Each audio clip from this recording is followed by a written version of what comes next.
Good afternoon. The City of Annapolis Public Safety Standing Committee meeting will come to order today on Wednesday, June 30th, 2021 at 4:08 p.m. I call to order. Roll call. Alderman Frederick Payon. Present. Alderman DeJuan Gay. Present. And yours truly, Rhonda Pindell Charles, present. Approval of the agenda, but I'm going to offer up an amendment. I hate to say that, Ms. McCoy, but we want to get through the legislation. So I'm going to get a motion to amend the agenda. We're going to go through the approval of the minutes, the appointments, then we're going to go through the legislation and the presentation from Ms. McCoy. And I have excused Chief Jackson and Deputy Chief Brantford for today. Can I get a motion for the amendment to the agenda? So moved. Maybe you ought to make it, amendment 1, is that what? Amendment. That might be the only amendment we have. Yes, only one amendment. Can I get a second? Second. All right, all in favor? Aye. Aye. Aye. All opposed? Nay. Motion carries. Okay, approval of the minutes. Can I get a motion to approve the minutes for the special meeting? PSC 061421. So move. Second? Second. All right. All in favor say aye. Aye. Aye. Any opposed? I hear no nays. Appointments and reappointments to committees. AP-35-21, the reappointment of Adam G. Cohen to the Public Safety Disability Retirement Board with attachment. And AP 3621, the reappointment of Joseph Simo to the Police and Fire Retirement Commission with a resume attached. And I did check with Ms. Raftovich and as well as our law office to make sure, the same question that Alderman Payon asked on Monday night, do they have to be city residents? And the answer to that question is no. So can I get a motion to approve these two reappointments? Madam Chair, I would move favorable recommendation for the two reappointments. I thought you have to be a city resident to serve on the commission. No. But not the board, though. No, we got the clarification from the law office as well as Yeah. Ms. Raftovich. A couple of them For these. that you don't have to be a city Each- resident right. Each for. board has their own code section, and there's no consistency to which ones require that. Okay. But I did check these two, make sure. Yeah, okay. I was thinking of the one from Monday night, yeah. Okay. So what, second? All right. All in favor? Aye. Aye. Any opposed? Don't hear any nays.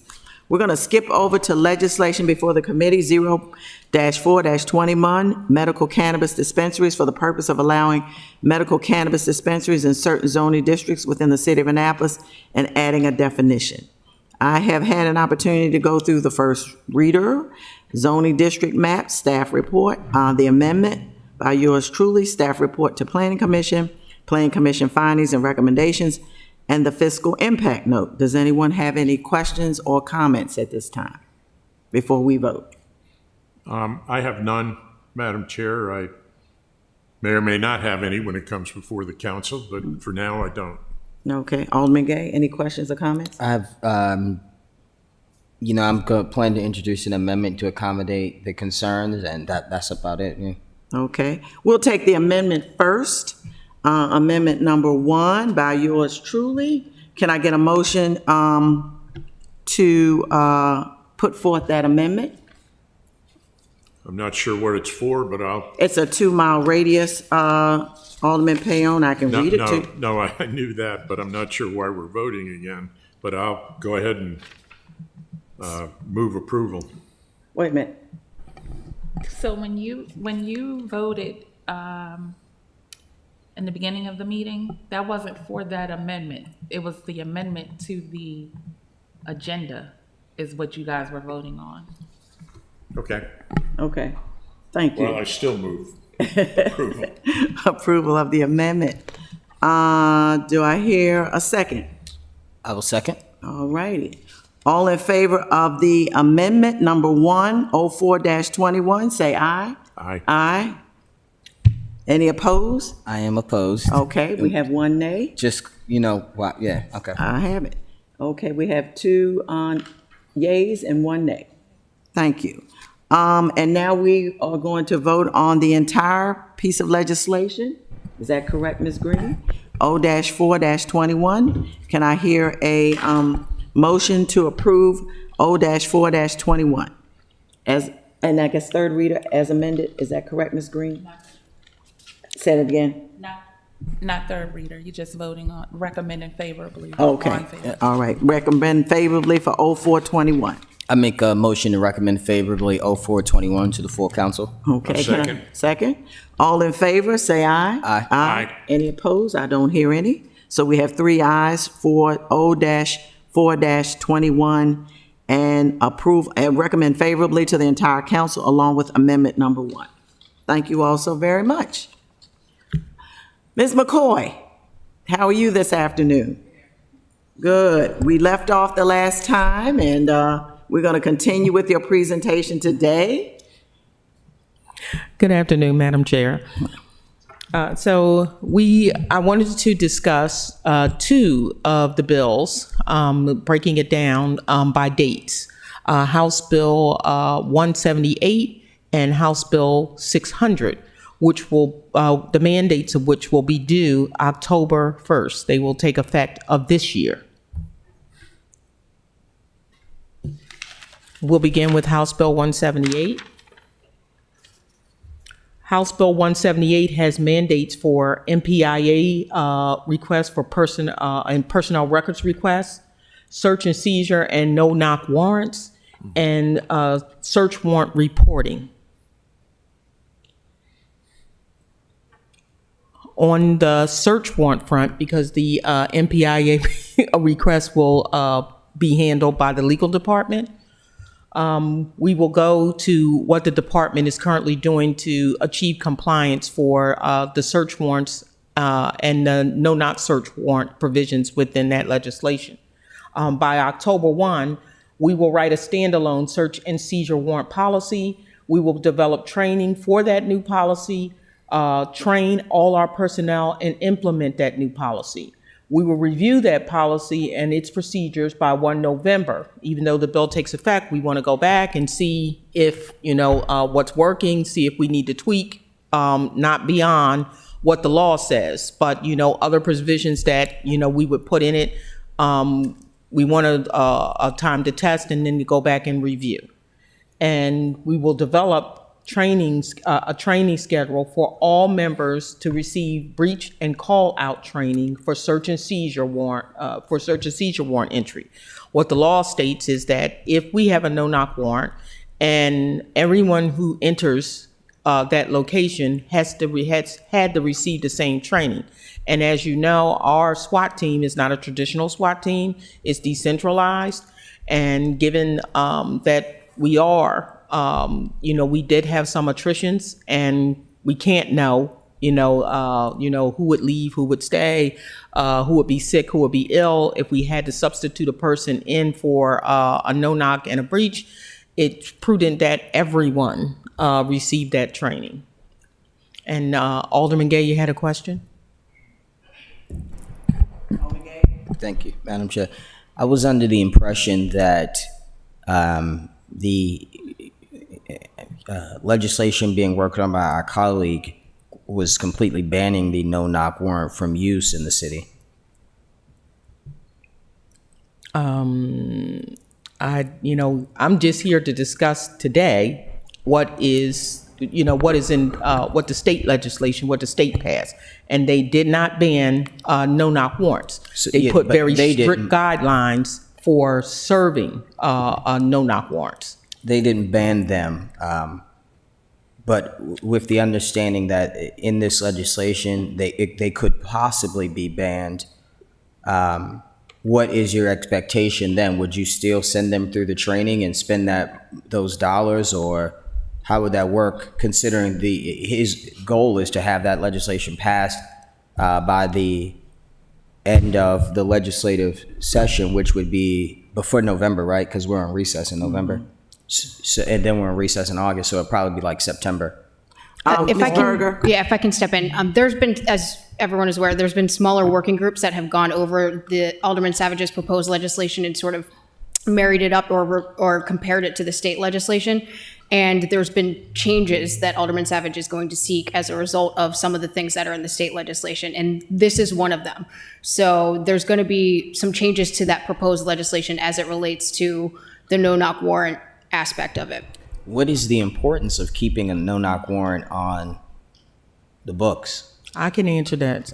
And I know that most people think, first of all, the state was very prudent in its provisions for very detailed instructions for when you get one and how they are served.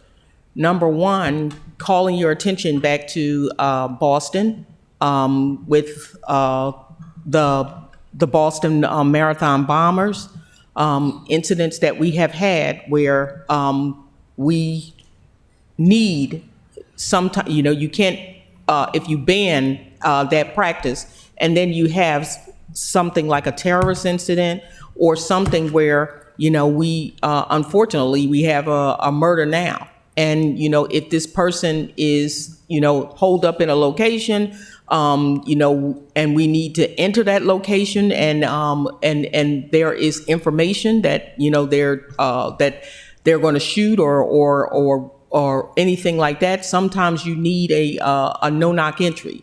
The state was very, very prudent, and the legislatures went over and over and decided, because of these factors, that there do exist some factors where the no-knock warrant is the right thing to do. That's why they did not ban it. The right thing. I can think of Corinne Gaines, who the city of Baltimore and the Maryland State Court of Appeals just overturned. They now have to pay $32 million to her family, and then more notably, Breonna Taylor. I think the issue is not the individual, more of the individuals around. And so that I would agree that under certain circumstances. So in the city legislation, is there opportunity to be specific about what, under this circumstance, this X, Y, and Z should be taken into consideration? I would ask the alderman to read the state legislation and go over its provisions, and I'm sure that the alderman will be satisfied that they gave very strict guidance on when a no-knock warrant, when officers can perform a no-knock warrant. They changed several factors. Be provided, Kerrie, please? I'm going to stop right Can that now. be provided? Excuse me. I'm going to stop right now. First of all, I want, for the listening and the viewing public, I want Ms. McCoy in 50 words or less, just give us your background when it comes to law enforcement, and then I'm going to get Ms. Berger to proceed with the answer to Alderman Gay's question, and then we'll go back to Alderman Gay with the question. I am currently the administrative manager for the Annapolis Police Department. I have 28 years of law enforcement experience, which includes breach and entries. And it includes narcotic investigation, homicide investigations, compliance investigation, and auditing, and auditing, and internal investigation. And I understand that I read that legislation, and the provisions are very, very, very clear. And I think that given the Breonna Taylor situation and other situations, that the state looked at those incidents and made their decision on how to craft that law around that. But if you're asking from my view as a law enforcement professional, I also have a bachelor's degree in criminal justice and a master's degree in executive leadership.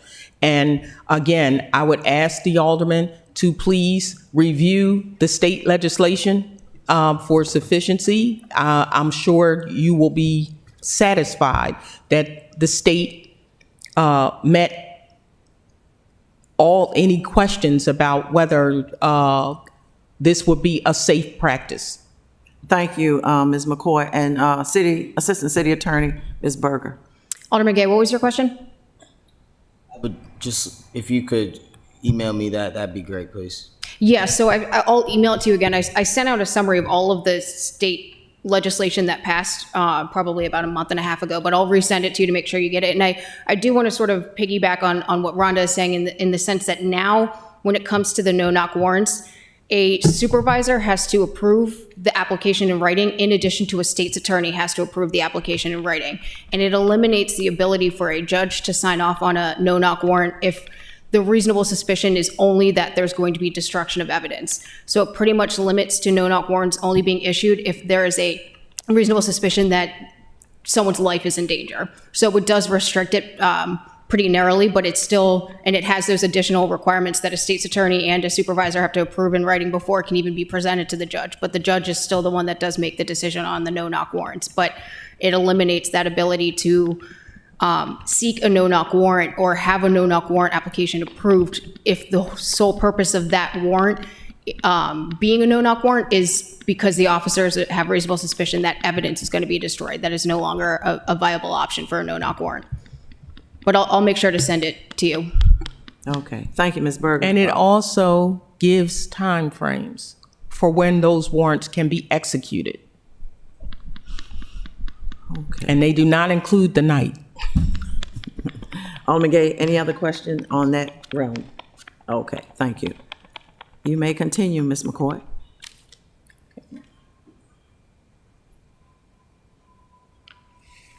House Bill 600, the Office of the Inspector General Notification and Investigations for Officer-Involved Deaths. So what we are learning is that the OIG is currently putting together a team and writing regulations that will govern the procedures for investigations when there's a death resulting from a use of force. APD cannot move forward to write any policy or any procedure until the OIG creates these new standards. However, APD and city leadership will have its first working group meeting for overall compliance with all the legislation on August 2nd, 2021. Office of the Inspector General. Ms. McCoy, I have a question. Can you back up to there again? Yes, ma'am. This meeting on August the 2nd, does that, and Ms. Berger as well, does that interfere with what Alderman Savage's legislation? Does that interfere with any timelines? No, it does not. Okay, thank you.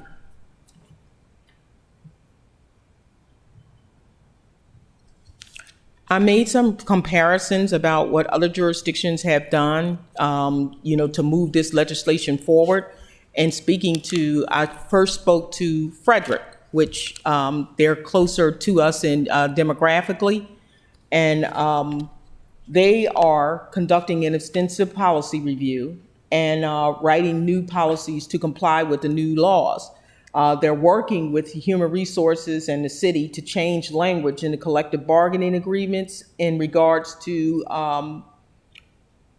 defining what personnel records are for police officers. And they're developing a budget analysis and coordinating with the county on compliance with the new laws. So that would be Frederick County? That would be Frederick County. Okay. Anne Arundel County is conducting an extensive policy review and writing new policies to comply with the new law. They're meeting with county leadership on strategies, and they're developing a budget analysis as well. They're also rolling out a new body-worn camera program. Baltimore County is conducting extensive policy reviews and writing new policies to comply with the new law. They're meeting with county leadership on strategies, developing budget analysis, and working with multiple agencies on a strategy on compliance. And I left Baltimore County for last because, again, that last bullet, working with multiple agencies on a strategy for compliance, even though we're talking about the legislation that will be in effect 1 October, there are 2 other dates, March 1st of 2022 and July of 2022, which in my view, because I'm a planner, that's not a whole heap of time, given all the things that we have to do. And again, I think that it's imperative that we begin reaching out to the county and forming a work group there, as well as the city work group, to ensure that we are compliant by those dates. I see that Frederick, the city of Frederick and the county of Frederick are working together? Yes, Is that they have correct? spoken to the county in regards to their accountability boards and how that is set up.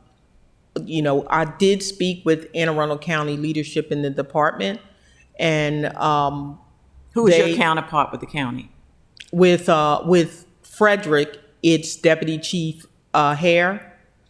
And forgive me because I'm old. It is the Deputy Chief and Captain Mason for AA County, and it is city legal or county legal, the police department legal for Baltimore County, which is Rodney Hill. Okay, and they're working with Baltimore City as well? Baltimore City will be its own okay. entity, and I've been trying to glean some information from Baltimore City, you know, in reference to, you know, how the accountability board set up, because we don't know. They do have a number of jurisdictions within the city. There, you know, a number of you know, Coppin State is a state agency. We don't know whether they'll float up underneath the state or whether they'll float in Baltimore City, but the Baltimore City Sheriff's Department would undoubtedly float under Baltimore City. Okay. Question, so it sounds like, and correct me if I'm wrong, that these jurisdictions are further along than we are? Yes, ma'am. What can we do as a body to get us up to speed? Well, first, you know, we've done the first thing by holding our first meeting to talk about strategies and the working group meeting on August 2nd. That group will include from IT, Brian Paquin, of course, our legal department, and that would be Ms. Berger. We will have we will need HR and Ms. Hopkins, and we will need Mr. Bradley from risk management. Okay, so they'll all scheduled to be at the meeting as well? Yes. Okay. And I'm going to suggest that as we go along, that there be an update provided to the Public Safety Standing Committee regarding your progress each month. Ms. Green, you can put that on the agenda because we want to hear how it's moving, what we can do to assist, if anything, and just make sure that the public is aware of what is going on as well. Yes, ma'am. Okay, thank you. If there are not any other questions. Any other questions? Alderman Gay, any other questions? None, Alderman Payon, okay. Thank you for your time. Oh, okay, I thought we had more, okay. No, we were just going over the two, House Bill 600 and 178 are not extensive, but, you know, we put them up today, and next month when I come back, or the next time that I come back, we'll be talking about House Bill 670, which you will probably be here for some time, and there will probably be more extensive slides. That is the more extensive legislation. Okay, our next meeting is scheduled for Monday, July the...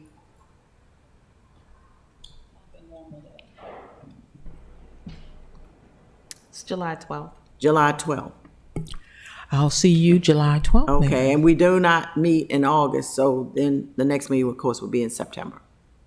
Yes, ma'am. Okay, any other questions, comments?